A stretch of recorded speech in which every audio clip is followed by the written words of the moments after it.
So Bleach. Out of the big three, Naruto, One Piece and Bleach, it has always been the one I never really got around to watching it in full. I remember watching it 10 plus years ago and dropping it for another anime I don't remember. So with the 1000-year Blood War arc still coming out, I thought I might as well sit down and watch it. I mean, it's only around 360 episodes. Seriously, what have I gotten myself into? Bleach is the brainchild of Taito Kubo, and this wasn't his first manga. His earlier work, Zombie Powder, ran for 27 chapters before getting axed by Weekly Shonen Jump. But then came Bleach. It started serialization in 2001 with the anime adaptation a few years later in 2004, handled by Studio Period, the same studio behind Tokyo Mew Mew, Yu Yu Hakusho, and Great Teacher Onizuka. First, before we talk about the plot, can we just take a second to talk about the cast, both subbed and dubbed? Damn. Let's start with our protagonist Ichigo. In the subbed, he's voiced by Masakazu Morita, who voiced Marco in One Piece, also Tidus from Final Fantasy X, and since Bleach has been voicing Whis in Dragon Ball. Now in the dub, we've got Johnny Young Bosch, aka the second Black Power Ranger, aka Bash the Stampede, aka one of my all-time favorite voice actors, period. Then there's Rukia. In the sub, she's voiced by Fumiko Orikasa, who you might recognize as Rizo Hawkeye from Fullmetal Alchemist, or Chun-Li. And in the dub, she's voiced by Michelle Ruff. She voiced Luna in Sailor Moon, Yoko in Gurren Lagann, and even Yukari Takeba from the older version of Persona 3. Now Orihime, in Japanese she's voiced by Yuki Matsuoka, who if you've seen Azumanga Daioh, you'll recognize as Ayumi Kasuga. She also voiced Alice Boskonovich in Tekken, and in the dub, Orihime is played by Stephanie Sheh, aka the modern voice of Sailor Moon herself. She's also voiced Hinata in Naruto. Long story short, Bleach's cast members have very good portfolios and have been in a lot of popular and well-received anime. But now, let's talk about the first arc of Bleach, the Agent of the Shinigami arc, which contains the first 20 episodes of the anime and 70 chapters in the manga. So let's get a rundown of this arc. Like any other anime, the first arc introduces the watcher to the characters in the world. In the first episode, we get introduced to some of the main characters going forward. The protagonist Ichigo Kurosaki, who has a sixth sense and can see spirits, and his family, his father Isshin, who runs a clinic, and his twin younger sisters Karin, who can also see spirits, and Yuzu, who can't and acts like the mother of the family. We also see that their mother has died. We're introduced to Rukia, another prominent character who is a Shinigami or Soul Reaper whose job is to send spirits to the afterlife by either bonking their heads with the pommel of their Zanpakuto or to defeat them if they are hollowed, the main enemies of the series. Due to Ichigo having a high spirit energy, hollows are attracted to him since he was in contact with a dead girl. During the night, Ichigo's house is attacked by a hollow, and with his sisters in danger and Rukia being hurt, he and Rukia decide that he can stab himself with her sword to take some of her energy and become a Soul Reaper. Wielding a giant Zanpakuto, he defeats the hollow, and that's episode 1. In episode 2, we get introduced to Ichigo's high school, meaning more characters, the main two being Orihime and Yatsutora Sado, more commonly known as Chad. We also meet some lesser characters like Orihime's best friend, Tatsuki Arasawa, who's the tomboy with a soft spot for her friend, and Ichigo's other classmates, Mitsuru and Keigo, and to remind us that Ichigo actually has a semi-normal life outside of fighting. This episode also marks the beginning of a shift in structure. It kicks off the more episodic multi-part stories that most of this early arc is based on. Instead of just dealing with random hollows or setting up the premise, the show slows down and explores more individual characters.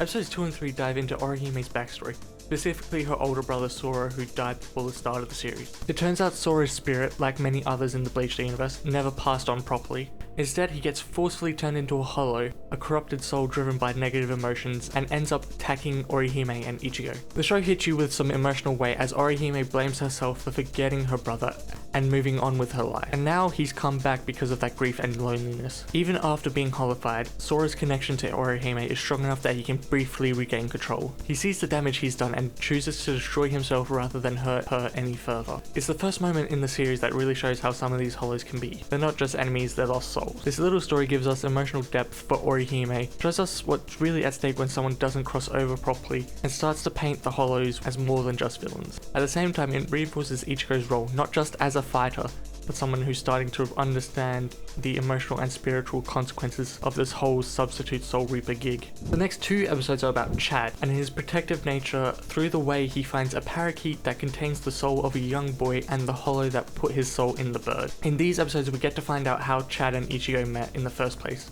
Chad saved Ichigo from a group of thugs by letting them wail on him without fighting back. With Chad and the bird being chased by the hollow, and Ichigo being occupied since his sister, Karin, tried to find him to tell him that the boy can see his mother again if he crosses over and not to let him be alone anymore. With Ichigo bringing Karin back to their house, Chad and Rukia fight the hollow, but here's the thing. Chad can't see spirits. But that doesn't stop Rukia for giving him directions on where to hit. And we learn that Chad is strong, like really strong. At the end of the episode, with Ichigo defeating the Hollow, we find out what happens to Hollows that committed sins in life. The gates of hell open up and they get taken in. The next mini arc introduces some new characters and a new in-world mechanic. We get introduced to the Urahara shop with Ururu, Jinta, Tessei, and from what I remember, my favourite character and the namesake of the shop, Keisuke Urahara. Rukia goes there to pick something up from the Soul Society for Ichigo. Before this, whenever Ichigo became a Soul Reaper, his spirit would leave his body and his body would become limp and have to be carried. But now with the thing Rukia got, a Pez dispenser looking thing, a soul would inhabit Ichigo's body and cover for him while he's a Soul Reaper. But when at Urahara shop, Ururu accidentally gave Rukia defective merchandise, meaning the substitute soul isn't like Ichigo. One of the first things the substitute soul does, he jumps up to the window of his classroom from the ground and then proceeds to kiss Orihime and then kisses Tatsuki on the cheek. So yeah, safe to say Ichigo doesn't like that. We eventually find out that the substitute soul is a mod soul. Rukia explains that the Soul Society once had a project called Project Spearhead that revolved around placing artificial souls designed for combat in dead bodies of humans so they could fight hollows, and the old mod souls in the development stage were slated for destruction. Eventually Ichigo and the mod soul team up and defeat a hollow and eventually reach an understanding, and now the mod soul, who now goes by Kon, is in a lion plushie when he's not inside Ichigo's body. Next part focuses on Ichigo and his family going to the cemetery to visit their mother's grave. All the while, another Soul Reaper is requested to look into Rukia since she's been in the human world for too long. In this mini arc, we find out how Ichigo's mum, Misaki, died and that Ichigo blames himself for her death. When Ichigo was 9, he was walking home with his mother in the rain when Ichigo spotted a young girl standing at the river's edge and then falling into it. When Ichigo went to help, she disappeared and he blacked out, only to wake up with his mother dead on top of him. Kon comes to tell Ichigo that there's a Soul Reaper with Rukia. When Ichigo gets to Rukia and Saidao, the other Soul Reaper, they look like they're going to fight, so Ichigo steps in and they fight. While this happens, Rukia gets a notification that there's a hollow and it's at Ichigo's sisters. Hearing this information, Ichigo and Saidao stop fighting to go deal with the hollow. As the Grand Fisher, the hollow, prepares to devour Yuzu, Ichigo steps in and cuts through the tentacle holding her. While they are fighting, Ichigo learns something. The Grand Fisher was the girl that he saw at the edge of the river. And then that girl turns into Ichigo's mother, but that backfires on him since the manifestation of Misaki tells Ichigo to live, since that's what she might have been thinking before she died and disappeared. This mini arc ends with the Grand Fisher being hurt, but escaping. Saito saying to Rukia that he won't take her back to the Soul Society, and Ichigo asking Rukia to let him remain a substitute Shinigami for a while longer.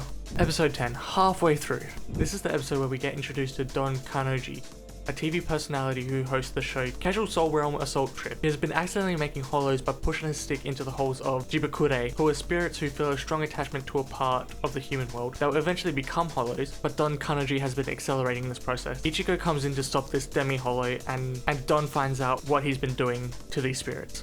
The next 4 episodes shift the tone of Bleach from the localized hollow hunting narrative to one that begins to reveal the largest spiritual ecosystem in which these characters operate. At the center of this shift is the introduction of Uryu Ishida, one of Ichigo's classmates who is revealed to be a Quincy, a member of a nearly extinct clan of spiritually aware humans. Unlike Soul Reapers, who purify hollows and send their soul to the afterlife, the Quincy destroy them entirely, severing the connection those souls might have had with the Soul Society. To prove a point, Uryu uses hollow bait to flood their own town with hollows, proposing a challenge: whoever kills more hollows wins. Before the duel begins, Urahara reveals to Rukia the history between the Quincy and Soul Reapers. 200 years ago, this ideological rift, purification versus annihilation, led to a brutal extermination of the Quincy's by the Soul Society. Meanwhile, the city begins to descend into chaos. A hollow crashes into a local market, endangering civilians, and Chad intervenes. Though he cannot see hollows clearly, he is aided by Ichigo's younger sister Karin, who can see spirits when he brings the hollow to a park she's at. Chad's bravery is rewarded when, after being overwhelmed in battle,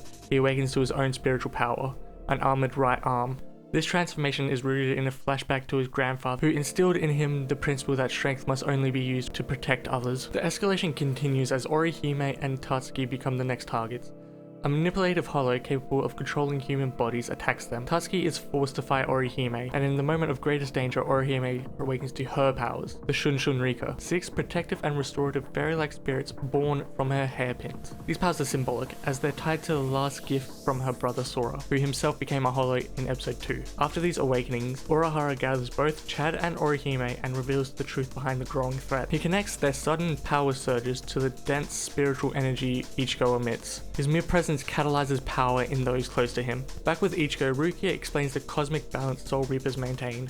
Souls travel between the human world and the Soul Society in a delicate equilibrium. They are returned to the Soul Society to continue their afterlife, but the Quincy disrupted this balance by obliterating souls entirely. Their intentions were noble, to protect the living, but their actions threaten the fabric of reality itself. Rukia underscores that had the Quincy been allowed to continue, the spiritual imbalance would lead to the universe collapsing. It wasn't just about ethics, it was about survival. This context reframes the entire conflict. Ichigo, previously unaware of the larger implications of his role, now understands the bigger picture. He confronts Uryu again, not as a rival, but as someone seeking understanding. Uryu in turn shares his motivation. The death of his mentor at the hands of Hollows while the Soul Reapers stood by and did nothing. His grudge is not just against the ideology of the Soul Reapers, but their perceived inaction.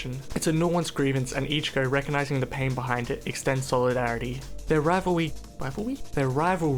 gives way to cooperation just in time. The hollow bait Uryu use attracts not just common hollows, but a Menos Grande, a monstrous fusion of hundreds of hollows into one towering behemoth. This marks the first real test of Ichigo's spiritual limits. In a display of raw power, Ichigo absorbs the Menos' devastating Ceroblast and repels it, forcing the creature to retreat. But this unrefined spiritual exertion pushes Ichigo to the brink, causing his Zanpakuto to destabilize. In a meaningful gesture, Uryu steps in, using his Quincy powers to siphon off Ichigo's excess energy, shooting arrows skyward to safely disperse their overload. It's a moment of mutual trust, a turning point where two ideological opponents find common ground in their shared desire to protect others. This mini-arc expands the scale and complexity of Bleach's world. Episode 15 is a bit of a slower episode with everyone returning to school and just hanging out. The two main things about this episode are the introduction of Yoririchi, who's totally just a cat, and at the end of the episode it's revealed that Rukia is running away and being pursued by 2 Soul Reapers. The next 4 episodes are the conclusion of this arc and set up to the Soul Society arc. Rukia is being pursued by 2 Soul Reapers due to giving her powers to a human. Renji Abarai, the 6th Division Lieutenant, a redhead with a Vegeta hairline, and Byakuya Kuchiki, the captain and Rukia's adopted brother. In this part we get introduced to Shikai, the second form of the Zanpakuto. Renji tells Ichigo that to activate it, the Shinigami must know their Zanpakuto's name, as well as be able to communicate and harmonize with their Zanpakutos effectively, and then shows his Shikai, which takes the form of a segmented blade that doubles as a whip. With Uryu being incapacitated, trying to save Rukia, Ichigo almost beats Renji, but is stabbed by Byakuya multiple times and is close to death. So Rukia goes with them to be executed, and Urahara comes in to save Ichigo and treat Uryu. Urahara tells an awake Ichigo that they have around 1 month to rescue Rukia, and he wants 10 days to train them. After Urahara tells him he'll die if he walks into the Soul Society, Ichigo agrees to the training. With Ichigo training under Urahara's shop and almost turning into a hollow, he learns his Zanpakuto's name and is ready to go to the Soul Society. Also, while Ichigo was training, Chad, Orihime and Uryu trained as well. Chad and Orihime with Yoririchi and Uryu alone. Having all come together at the Urahara shop, they're ready to go into the Soul Society. So, if I had to sum up this first arc of Bleach in just a couple of words, I think they'd be quaint and nostalgic. It's an arc that feels distinctly smaller in scale compared to the world-shattering battles I remember in later seasons. When you revisit these early episodes, there's something charming about them. The cast is small: Ichigo, Rukia, Uryu, Chad, Orihime, and a few others. No sprawling Soul Society or other groups, it's intimate. The focus on Karakura Town and the relationships between these characters, that tight-knit focus makes everything feel quaint, and the episodic structure of this arc feels nostalgic. It's reminiscent of Saturday morning cartoons, the kind of anime you watch on Toonami back in the day. As I look at Bleach, one thing becomes clear: this show has a specific flavour that sets it apart from its peers in the big three. And for me personally, Bleach so far has the most enjoyable comedic style of the bunch. There's something about the humour in Bleach that just hits right for me. It's not loud or overly exaggerated. The comedy often comes from character dynamics, the dry sarcasm of Ichigo, Rukia's clueless deadpan moments. It's a little sarcastic and surprisingly well timed, compared to something like Naruto where the humour can often sometimes feel jarring or out of place, or One Piece where something like post-time skip Sanji's routine get old fast. Bleach keeps things more grounded and deadpanned, but Bleach doesn't just separate itself through its comedy, it does through its style. One of the first things that struck me rewatching these early episodes is how the show visually distinguishes the normal world from the supernatural. There's this ethereal glow that overlays everything when a hollow appears or a soul reaper arrives. It's a visual cue that enhances the supernatural themes without needing to spell it out. And then there's the fashion. Kubo's sense of style is, frankly, unmatched among shonen creators. Something a lot of shows do is have one outfit for each character, but in Bleach, characters are constantly swapping outfits depending on the scene or setting. School uniforms, street clothes, and Soul Reaper robes. Each character's wardrobes feel intentional and reflective of who they are. Ichigo's casual wear has a certain edge to it, Rukia rocks her style with grace, and even side characters have a certain look that sticks in your memory. Kubo doesn't just draw cool characters, he gives them an aesthetic identity. It's one of the reasons Bleach feels so visually rich. I can absolutely see why Kubo's become known for his design. Bleach just maintains this effortless coolness that really no other shonen quite pulls off. It's stylish without being try-hard, it's fun without being obnoxious. That combination of humor, style, and visual storytelling is part of what made Bleach so easy to connect with early on, and so far I'm really enjoying my time with Bleach. I'd like to thank you for watching, and it might take me a bit to do the next part of the series since the Soul Society arc is like 40 episodes, so it'll take me a bit to get through it, and I'll probably do some different videos before part 2.